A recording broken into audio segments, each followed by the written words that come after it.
Hello everyone, कैसे हैं आप सभी? कुछ अच्छा मैनिफेस्ट कर रहे होंगे, आई होप।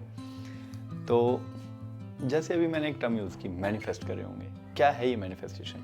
हम अक्सर सुनते हैं अपने कलीग से, अपने फ्रेंड से, इंटरनेट पे, यूट्यूब पे, मैंने ये मैनिफेस्ट किया, मैंने वो मैनिफेस्ट किया, मैंने लॉ ऑफ अट्रैक्शन यूज़ किया।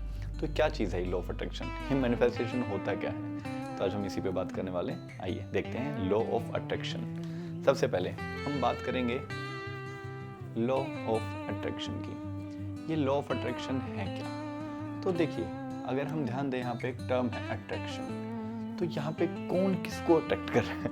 क्या मैं किसी पड़ोसी को अट्रैक्ट कर रहा हूँ या किसी फ्रेंड को अट्रैक्ट कर रहा हूँ? इसका क्या मतलब, अट्रैक्शन का क्या मतलब है?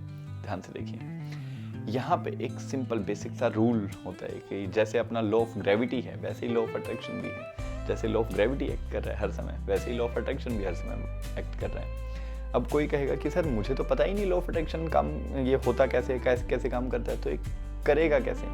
तो ज़रूरी नहीं है कि आपको लॉ ऑफ ग्रेविटी पता हो उसके काम करने के लिए, वो तो तब भी काम कर रहा है, राइट? आप किसी भी ब्रांच से बिलोंग कर सकते हैं, आर्ट से, कॉमर्स से, साइंस से, बट उसका लॉ ऑफ ग्रेविटी से कोई लेना देना नहीं। सिमिलरली, अगर आपको लॉ ऑफ अट्रैक्शन नहीं भी पता है, इसका मतलब ये नहीं कि एक्ट नहीं कर रहा है, एक्ट तो कर ही रहा है। तो अच्छा होगा कि मुझे ये पता चले कि है क्या, सो दैट मैं इसको अपने बेनिफिट के लिए, कुछ अच्छा करने के लिए मैं यूज कर सकूं। तो लॉ ऑफ अट्रैक्शन कहता है लाइक अट्रैक्ट्स लाइक। अब एक क्वेश्चन आता है कि हमने तो सुना था like charges repel each other, like poles repel each other, फिर ये लाइक अट्रैक्ट लाइक कैसे? ये क्या चीज है? कौन क्या लाइक है ये? तो ये जो लाइक की बात हो रही है, यहाँ पे बात चार्जेस की या पोल्स की नहीं हो रही है, यहाँ पे बात हो रही है एनर्जी की। एनर्जी, लाइक एनर्जी अट्रैक्ट से लाइक एनर्जी। तो अब क्वेश्चन आता है कि सर ये कौन सी एनर्जी है, ये कहाँ से आई? तो ध्यान से सुनिए, इस यूनिवर्स में हर चीज एनर्जी से बनी है। Everything is energy. अब क्वेश्चन आता है, sir heat energy, sound energy, light energy तो सुना था, क्या हम भी एनर्जी हैं? यस, हम भी एनर्जी हैं। तो सर अगर हम एनर्जी हैं तो फिर हम सब अलग अलग क्यों दिखते हैं? Fair question. तो होता क्या है, हर एक ऑब्जेक्ट की जो वाइब्रेशन है, जो फ्रीक्वेंसी है, वो अलग होती है, बिकॉज ऑफ विच उसकी जो प्रेजेंटेशन है, एक तरह से जो हम उसको जैसे परसीव कर रहे हैं, वो उसकी इमेज बदल जाती है। ओके, मैंने एक टर्म यूज किया एनर्जी, एनर्जीज नहीं की, प्लूरल नहीं किया। इसका मतलब सब की सब एक ही एनर्जी है, सेम एनर्जी है। ओके, इस पे हम आगे बात करेंगे, बट फिलहाल हम बात करते हैं इसकी। तो अब ये जो एनर्जी है, ये होती है इलेक्ट्रोमैग्नेटिक इन नेचर। अब ये इलेक्ट्रोमैग्नेटिक का क्या मतलब है? सुनो, होता क्या है, जैसे मान लीजिए मैंने कोई गोल डिसाइड किया। सपोज मैं कोई एग्जाम देने वाला था, मैं चाहता था कि उसमें मेरी रैंक 1 आ जाए। तो अब this was my goal, right? This is my target. तो रैंक 1 मेरा टारगेट नहीं है रियलिटी में। जो रैंक 1 है, this is not my target. Rank 1 लाने के बाद मैं क्या चीज फील करने वाला हूँ, कौन से इमोशंस मेरे अंदर आएंगे, कौन से थॉट्स मेरे अंदर आएंगे, कौन सी बिलीव्स मुझ में डेवलप होंगी, अगर ये चीज मेरी इस स्टेट को डिफाइन करेंगी। कैसे? जब रैंक 1 आएगी तो मैं बहुत खुश फील कर रहा हूँ, हैप्पी फील कर रहा हूँ, एनर्जेटिक फील कर रहा हूँ। इमोशंस मैं बहुत ज़्यादा मैं हो सकता है मैं खुशी के मारे रो भी पड़ूँ, राइट? थॉट्स क्या होंगे? थॉट्स ये होंगे कि yes I have done it, finally yes I have done it. Believes हम क्या कहेंगे?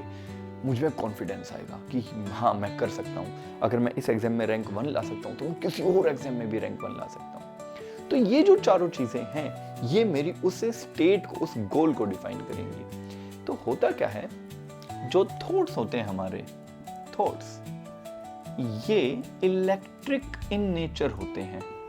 इलेक्ट्रिक मतलब क्या है कि जब हम कोई चीज सोचते हैं तो हमारे ब्रेन में जो न्यूरॉन्स हैं वो कुछ सिग्नल ट्रांसमिट करते हैं, सिग्नल फायर करते हैं, और वो सिग्नल होते हैं electric in nature. Electric signals होते हैं जो भेजते हैं एक से दूसरे की तरफ। इसीलिए हमने कहा थॉट्स क्या है, इलेक्ट्रिक इन नेचर।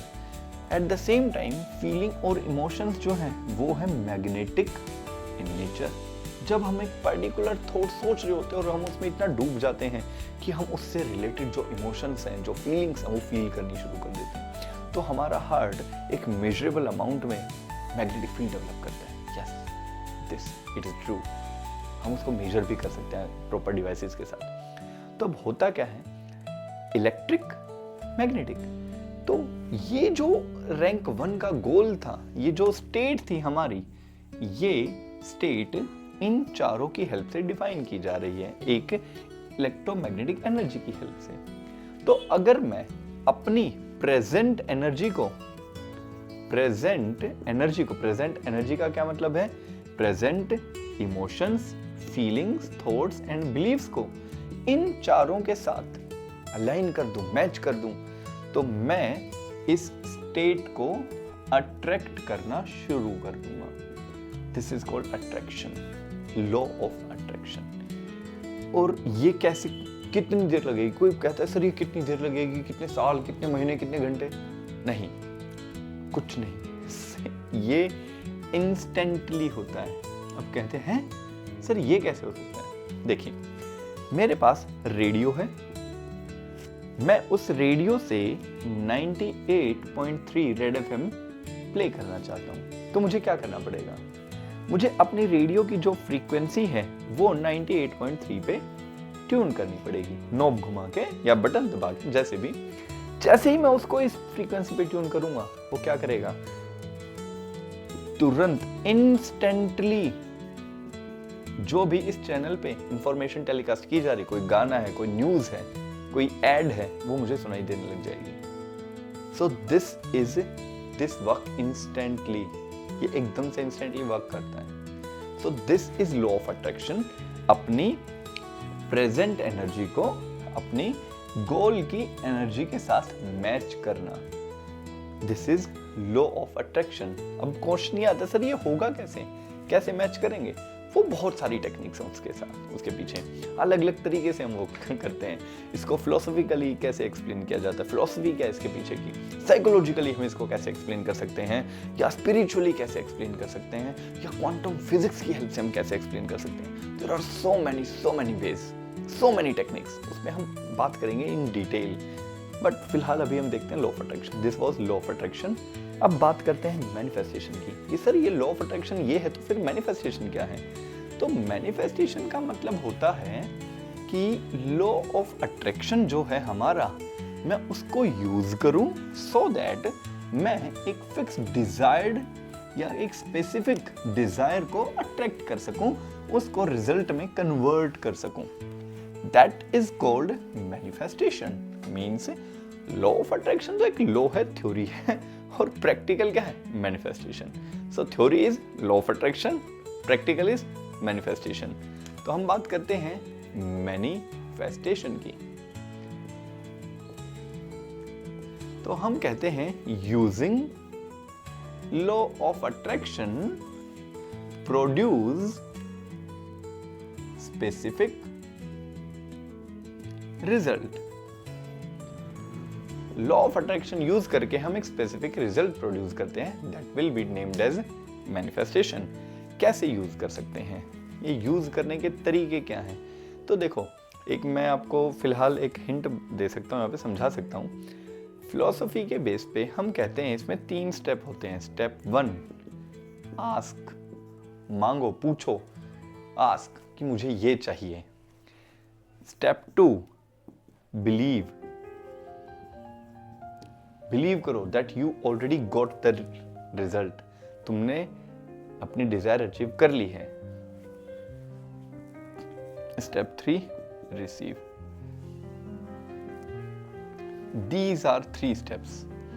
अब ये आस्क कैसे करना है, बिलीव कैसे करना है, रिसीव कैसे करना है, ये हम इस एक पे बहुत डिटेल में बात करने वाले हैं।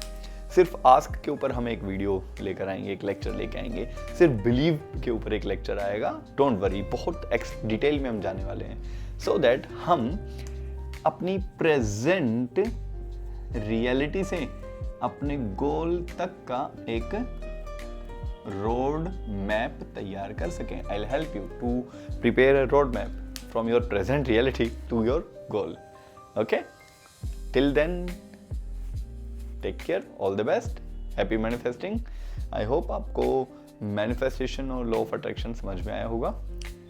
अगर आप आगे फर्दर अपना एक रोड मैप तैयार करना चाहते हैं अपने गोल तक पहुंचने का जल्दी से जल्दी, देन आप मेरे साथ जुड़े रहिए, ट्यून अप रहिएगा, क्या अलाइन रहिएगा अपनी एनर्जी को मेरी एनर्जी के साथ अलाइन करके रखिएगा.